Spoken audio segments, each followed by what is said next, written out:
आइए मेरे प्यारे दोस्तों, आज हम लोग क्लास 12 के इतिहास का चौथा चैप्टर का ऑब्जेक्टिव कंप्लीट करेंगे। ठीक है, हम लोगों ने 3 चैप्टर का ऑब्जेक्टिव कंप्लीट कर रखा है। आज चौथे चैप्टर जिसका नाम हुआ विचारक विश्वास और इमारतें, इस चैप्टर के कंप्लीट ऑब्जेक्टिव को हम पूरा कर लेंगे, यानी एक भी ऑब्जेक्टिव नहीं छूटेगा। तो चलिए आइए देर नहीं करते हैं और शुरू करते हैं हम लोग। फर्स्ट क्वेश्चन हुआ आपका कि गौतम बुद्ध का जन्म कहाँ हुआ था। तो चलिए अब जल्दी से आंसर बताइए कि गौतम बुद्ध का जन्म कहाँ हुआ था। ऑप्शन दिया हुआ है कपिलवस्तु के लुम्बिनी में, कुशीनगर में, पाटलिपुत्रा में कि सारीनाथ में यानी सारनाथ में। तो इसका सही आंसर क्या हो जाएगा? तो कपिलवस्तु के लुम्बिनी में, ऑप्शन ए आपका करेक्ट आंसर हो जाएगा। ठीक है ना, सही आंसर क्या हो जाएगा? तो ऑप्शन ए कपिलवस्तु के लुम्बिनी में गौतम बुद्ध का जन्म हुआ था। चलिए आते हैं इसी प्रकार हम लोग दूसरे क्वेश्चन पे। दूसरा क्वेश्चन क्या कहता है कि महावीर ने पार्श्वनाथ के सिद्धांतों में नया सिद्धांत क्या जोड़ा। यानी जो महावीर की पार्श्वनाथ जो थे, पार्श्वनाथ के सिद्धांतों में महावीर स्वामी ने, जो जैन धर्म के 24वें तीर्थंकर हैं, उन्होंने क्या एक नया सिद्धांत को जोड़ा हुआ था? अहिंसा, ब्रह्मचर्य, सत्य या अपरिग्रह। तो इसका सही आंसर हो जाएगा बी, ब्रह्मचर्य को जोड़ा हुआ था। क्या जोड़ा हुआ था? तो ब्रह्मचर्य। ऑप्शन बी आपका करेक्ट आंसर हो जाएगा। इस तरीके से आते हैं हम 3 नंबर क्वेश्चन पे कि श्वेतांबर एवं दिगंबर का संबंध किस धर्म से है। श्वेतांबर और दिगंबर, तो श्वेतांबर और दिगंबर का किस धर्म से संबंध है? ऑप्शन को एक बार देखिए और जवाब देने का आप कोशिश कीजिए। तो चलिए आइए देखिए एक बार जल्दी से। बौद्ध धर्म से, जैन धर्म से, ईसाई से या इस्लाम से। तो इसका सही आंसर क्या हो जाएगा? तो सही आंसर ऑप्शन बी होगा, जैन धर्म से। श्वेतांबर और दिगंबर किसके भाग हैं? तो जैन धर्म के हैं। ठीक है, तो आइए 4 नंबर पे आते हैं। 4 नंबर क्वेश्चन है आर्यों की सभ्यता किस नाम से जानी जाती है। जो आर्य लोग थे, मध्य एशिया से जो आए हुए थे, उनकी सभ्यता किस नाम से जानी जाती है? तो देखिए ऑप्शन ए है ताम्र पाषाणिक सभ्यता, नवपाषाणिक सभ्यता, वैदिक सभ्यता या हड़प्पा सभ्यता। तो इसका सही आंसर हो जाएगा वैदिक सभ्यता, ऑप्शन सी। ठीक है, आइए 5 नंबर क्वेश्चन पे आते हैं कि आर्यों का सबसे प्रमुख पशु कौन सा था। जो आर्य लोग थे उनके प्रमुख पशु कौन से थे? गाय, बैल, सांड या घोड़ा। तो इसका सही आंसर हो जाएगा गाय, ऑप्शन ए करेक्ट आंसर आपका होगा। उम्मीद है आप मेरे साथ ऑब्जेक्टिव को रिपीट कर रहे होंगे और बोल भी रहे होंगे। चलिए आते हैं हम लोग 6 नंबर क्वेश्चन पे। 6 नंबर क्वेश्चन को देखिए और जवाब देने का एक बार कोशिश कीजिए आप। चलिए, आर्यों का प्रिय पेय क्या है? सोमरस, दूध, सूरा, इनमें से कोई नहीं। तो इसका सही आंसर हो जाएगा सोमरस, ऑप्शन ए। ऑप्शन ए आपका सही हो जाएगा, सोमरस। आते हैं 7 नंबर क्वेश्चन पे। महात्मा बुद्ध को महापरिनिर्वाण प्राप्त हुआ। महापरिनिर्वाण का मतलब होता है कि महात्मा बुद्ध या तो गौतम बुद्ध बोले, उनकी मृत्यु कब हुई थी? मृत्यु, उसे पाली भाषा में महापरिनिर्वाण बोला जाता है। तो महापरिनिर्वाण कब हुआ था? महापरिनिर्वाण प्राप्त हुआ था, यानी किस जगह पे हुआ था उनकी मृत्यु? ऑप्शन है कपिलवस्तु में, पाटलिपुत्रा में, कुशीनगर में, गया में। तो उनकी मृत्यु यानी महापरिनिर्वाण कुशीनगर में हुआ था। ऑप्शन सी आपका सही आंसर हो जाएगा। इस प्रकार से हम लोग आते हैं 8 नंबर क्वेश्चन पे। बुद्ध का सारनाथ में दिया गया प्रवचन क्या कहलाया? बुद्ध ने अपना पहला प्रवचन सारनाथ में दिया था। जो कि पहला प्रवचन बोलिए या तो उपदेश बोलिए, पहले उपदेश को हम लोग धर्मचक्र परिवर्तन के नाम से जानते हैं। किस नाम से जानते हैं? तो धर्मचक्र परिवर्तन, धर्मचक्र परिवर्तन। ठीक है ना, तो इस तरीके से देख लीजिए धर्मचक्र परिवर्तन। सही ऑप्शन क्या होगा? आते हैं देखते हैं ऑप्शन। धर्म परिवर्तन, धर्मचक्र परिवर्तन, धर्म समागम या मध्य समागम। तो ऑप्शन इसका बी सही हो जाएगा, धर्मचक्र परिवर्तन। ठीक है ना, चलिए याद कर रहे होंगे आप। देखते हैं हम लोग 9 नंबर क्वेश्चन। बुद्ध के अष्टांगिक मार्ग में कौन सा सिद्धांत नहीं था? सम्यक दृष्टि, सम्यक वाक, सम्यक चरित या सम्यक स्मृति। तो इसका सही आंसर आपका सी हो जाएगा, सम्यक चरित्र। चलिए इसी प्रकार हम लोग आ जाते हैं और देखते हैं 10 नंबर क्वेश्चन। निम्न में से कौन गौतम बुद्ध के शिष्य थे? कुछ ऑप्शन दिए हुए हैं, इन ऑप्शन में से बताना है कि गौतम बुद्ध के कौन कौन से शिष्य थे, ठीक है ना। पहला है ऑप्शन ए आनंद एवं उपाली, दूसरा ऑप्शन है कश्यप, ऑप्शन सी है सरितपुत्र एवं गौदालयन, और ऑप्शन डी है उपयुक्त सभी। यानी पूछा जा रहा है क्या ये सभी गौतम बुद्ध के शिष्य थे? तो हाँ, गौतम बुद्ध के सभी शिष्य थे। ऑप्शन ए आनंद और उपाली भी थे, कश्यप भी थे, सरितपुत्र एवं गौधलायन भी थे, गौधलायन। यानी उपयुक्त में से सभी सही हो जाएगा। ऑप्शन आपका, ऑप्शन कौन सा सही होगा? तो ऑप्शन डी सही हो जाएगा। इस प्रकार से हम लोग आते हैं 11 नंबर क्वेश्चन पे। 11 नंबर क्वेश्चन कहता है किसके शासन काल में बौद्ध धर्म का विभाजन हीनयान और महायान संप्रदाय में हुआ? वो कौन से राजा थे? अशोक, कनिष्क, हर्षवर्धन या धर्मपाल? तो राजा का नाम था कनिष्क, और चौथी बौद्ध संगीति के दौरान हुआ था। कौन से बौद्ध संगीति के दौरान हुआ था? तो चौथी बौद्ध संगीति के दौरान हुआ था। और चौथी बौद्ध संगीति कहाँ पे हुआ था? तो जम्मू कश्मीर श्रीनगर के कुंडलवन में हुआ था। उस समय राजा कौन थे? तो कनिष्क थे। और उसी समय बौद्ध धर्म 2 भागों में विभाजित हो गया था। चलिए आइए हम लोग देखते हैं गौतम बुद्ध के गृह त्याग की घटना को। गौतम बुद्ध के गृह त्याग की घटना को बौद्ध ग्रंथों में क्या कहा गया है? महाविनिशीकरण, धर्मचक्र परिवर्तन, संबोधन या महापरिनिर्वाण? तो इसका सही आंसर क्या हो जाएगा? महाविनिशीकरण। जब गौतम बुद्ध घर छोड़े हुए थे उन चीज़ों को, उन्हीं चीज़ों को ग्रंथों में महाविनिशीकरण कहा गया है, ठीक है ना। यानी गौतम बुद्ध के गृह त्याग की घटना को बौद्ध ग्रंथों में क्या कहा गया है? तो महाविनिशीकरण। ऑप्शन ए आपका सही आंसर हो जाएगा। आते हैं हम लोग 13 नंबर क्वेश्चन पे। गौतम बुद्ध ने बौद्ध संघ की स्थापना कहाँ की थी? बनारस में, सारनाथ में, राजगिरी में या चड़ा में? तो इसका सही आंसर आपका हो जाएगा सारनाथ में। ऑप्शन बी करेक्ट आंसर हो जाएगा। चलिए आगे देखते हैं हम लोग 14 नंबर क्वेश्चन पे कि बौद्ध धर्म के भारत में पतन का कारण क्या नहीं है? क्या नहीं है? ब्राह्मणवाद में सुधार, बौद्ध विहारों की संपत्ति, बुद्धिजीवियों की भाषा संस्कृत का प्रयोग, राजसी संरक्षण की कमी। यानी बौद्ध धर्म के भारत में पतन का कारण क्या नहीं है? तो बौद्ध विहारों की संपत्ति। बाकी इन सभी कारण में आ जाते हैं, ठीक है ना। तो इसका सही आंसर ऑप्शन बी आपका करेक्ट आंसर हो जाएगा। आते हैं हम लोग 15 नंबर क्वेश्चन पे। गौतम बुद्ध किस कुल से संबंधित थे? जो गौतम बुद्ध है किस कुल से संबंधित है? शाक्य कुल से, ज्ञात्री कुल से, कौलिय कुल से या मौर्य कुल से? तो इसका सही आंसर ऑप्शन ए हो जाएगा शाक्य कुल से। ऑप्शन ए इनका सही आंसर होगा। इस तरीके से आइए 16 नंबर क्वेश्चन। निम्न में से प्राचीनतम वेद कौन सा है? इन चारों ऑप्शनों में से ऐसा कौन सा वेद है जो सबसे प्राचीनतम है? तो चलिए देखते हैं हम लोग सामवेद, ऋग्वेद, अथर्ववेद या यजुर्वेद। तो इसका सही आंसर आपका हो जाएगा ऑप्शन बी ऋग्वेद। क्या होगा? तो ऑप्शन बी ऋग्वेद। चलिए आते हैं 17 नंबर क्वेश्चन पे। 17 नंबर क्वेश्चन है ऋग वैदिक कालीन लोग किसकी पूजा करते थे? विष्णु, प्रकृति, लक्ष्मी या शिव की? तो इसका सही आंसर हो जाएगा ऋग वैदिक कालीन लोग किनकी पूजा करते थे? तो प्रकृति की पूजा करते थे।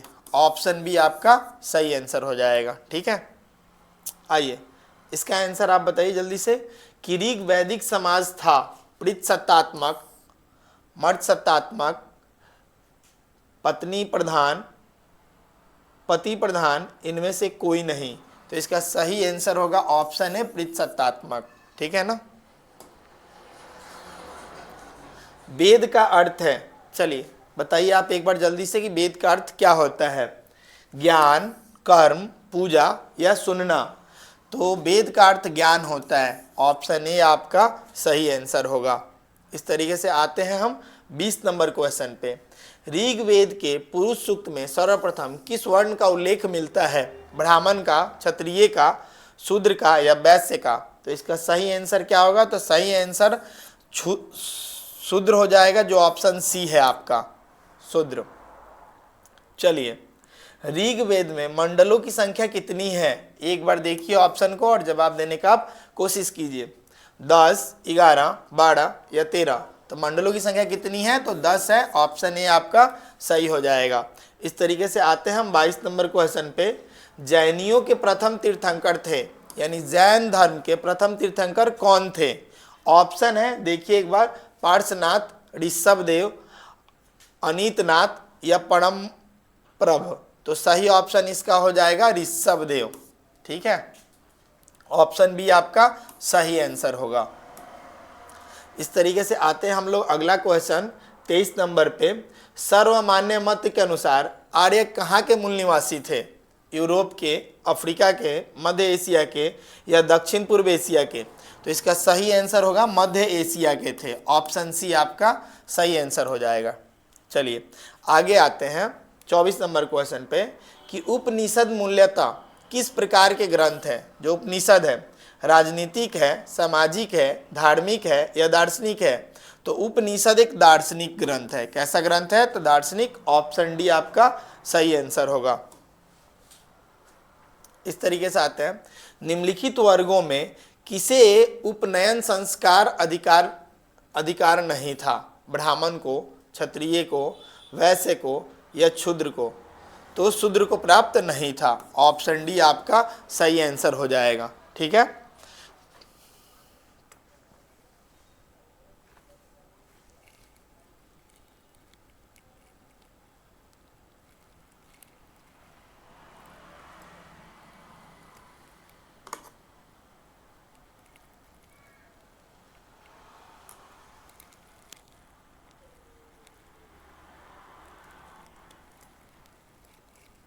चलिए अगला क्वेश्चन देखिए और जल्दी से बताइए आप क्या आंसर होगा।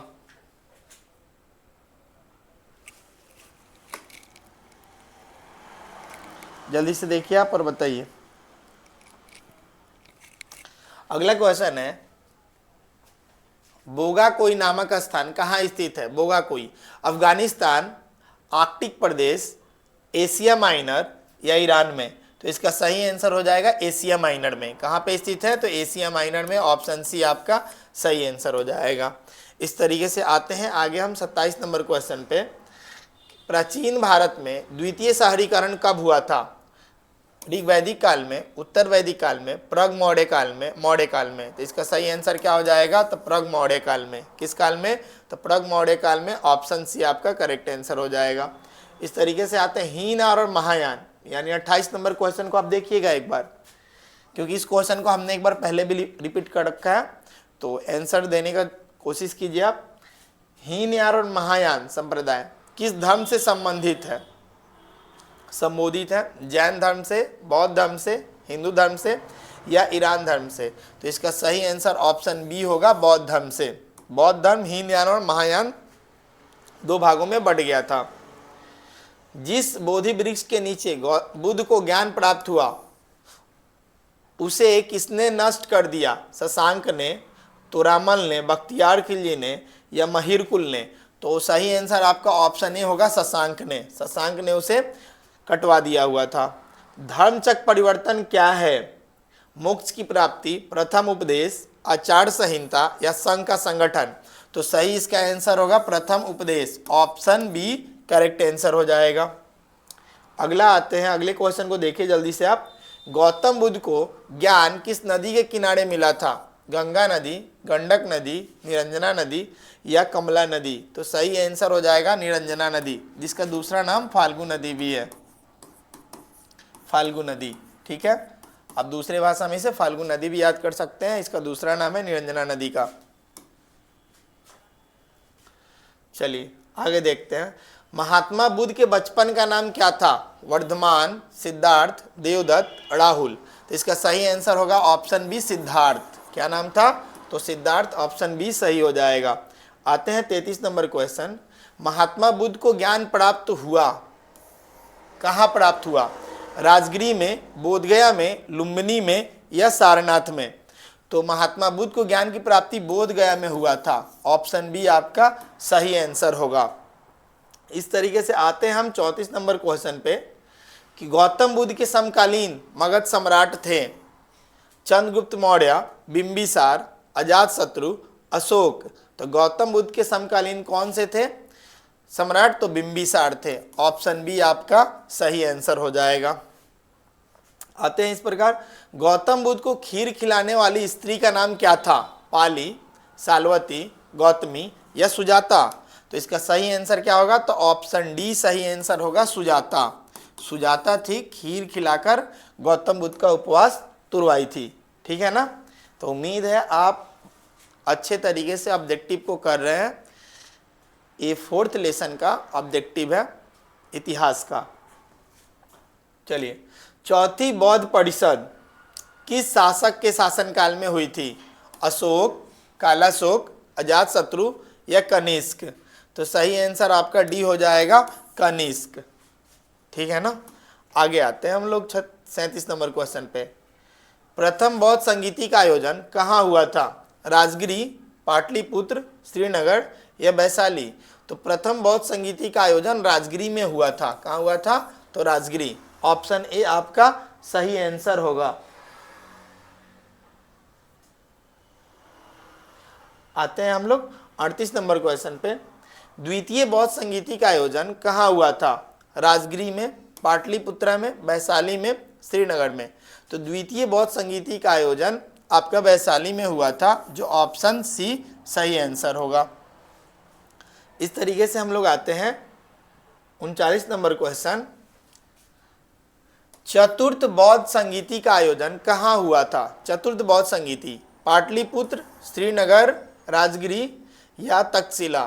तो श्रीनगर के कुंडलवन में हुआ था। ऑप्शन बी आपका सही आंसर हो जाएगा।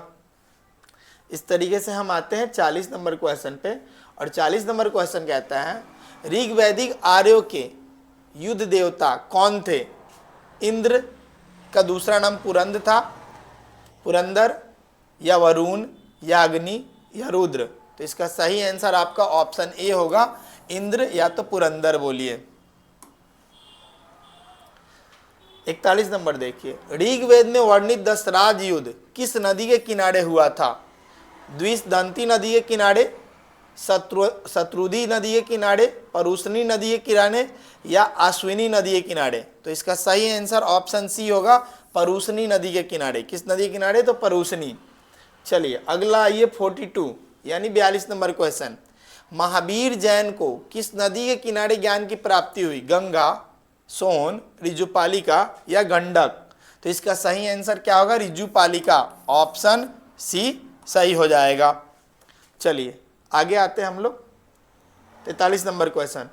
किस वंश ने बौद्ध धर्म को संरक्षण प्रदान किया? ठीक है, चलिए बोलिए एक बार, किस वंश ने बौद्ध धर्म को संरक्षण प्रदान किया? गंगू, कन्नौ, इंडो ग्रीक या सातवाहन? तो इसका सही आंसर हो जाएगा इंडो ग्रीक ने। किसने? तो इंडो ग्रीक ने। आते हैं हम 44 नंबर क्वेश्चन में। सांची का स्तूप मूलतः किस मौर्य काल ने बनाया? सांची का स्तूप। ऑप्शन देखिए एक बार और जल्दी से बोलने का कोशिश कीजिए, किसने बनवाया था?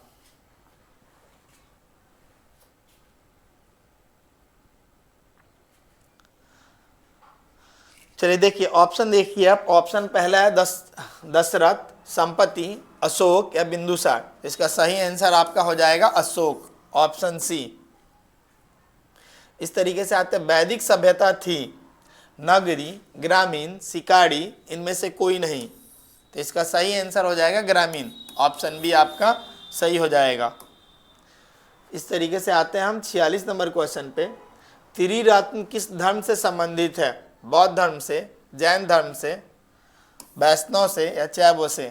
तो इन दोनों चारों ऑप्शनों में सही आंसर आपका जैन धर्म होगा, क्योंकि बौद्ध धर्म में त्रिपिटक है, और त्रिपिटक की संख्या कितनी है? तो त्रिपिटक की संख्या भी 3 ही होती है। ठीक है, अगला आते हैं हम 47 यानी 47 नंबर क्वेश्चन पे। त्रिपिटक किस धर्म से संबंधित है? जैन धर्म से, बौद्ध धर्म से, हिंदू धर्म से या शैव धर्म से? तो इसका सही आंसर हो जाएगा ऑप्शन बी, बौद्ध धर्म से। देखते हैं 48 नंबर क्वेश्चन। तृतीय बौद्ध संगीति कहाँ हुई थी? पाटलिपुत्रा में, कुंडलवन में, सारनाथ में या राजगिरी में? तो तृतीय बौद्ध संगीति आपका पाटलिपुत्रा में हुआ था। ऑप्शन ए आपका सही आंसर हो जाएगा। चलिए 49 नंबर क्वेश्चन एक बार बताइए आप। जैन धर्म के 24वें तीर्थंकर कौन थे? ऋषभदेव, आदिनाथ, पार्श्वनाथ या महावीर स्वामी? तो इसके सही आंसर हो जाएगा option D, Mahavir Swami. 50 number question देखिए और बोलिए। सांची का स्तूप किस धर्म से संबंधित नहीं है? सांची का स्तूप किस धर्म से संबंधित नहीं है? बौद्ध धर्म, जैन धर्म, सिख धर्म या ब्राह्मण धर्म? तो जल्दी से आंसर आप बताइए इसका कौन सा सही होगा। तो सांची का स्तूप किस धर्म से संबंधित नहीं है? तो बौद्ध धर्म से संबंधित नहीं है। ऑप्शन ए आपका सही आंसर हो जाएगा। चलिए देखिएगा एक बार 51 नंबर क्वेश्चन। महावीर का बचपन का नाम क्या था? सिद्धार्थ, वर्धमान, सुद्रोपर, राहुल? तो इसका सही आंसर क्या होगा? महावीर का बचपन का नाम क्या था? तो वर्धमान। ऑप्शन बी आपका सही आंसर हो जाएगा। चलिए प्रथम जैन संगीति कहाँ हुई थी? प्रथम जैन संगीति पाटलिपुत्र, वाराणसी, राजगिरी, वैशाली? तो इसका सही आंसर हो जाएगा ऑप्शन ए आपका पाटलिपुत्र। पाटलिपुत्र में प्रथम जैन संगीति हुआ था। स्तूप किस धर्म से संबंधित है? स्तूप ब्राह्मण धर्म से, शैव धर्म से, बुद्ध धर्म से, ईसाई धर्म से?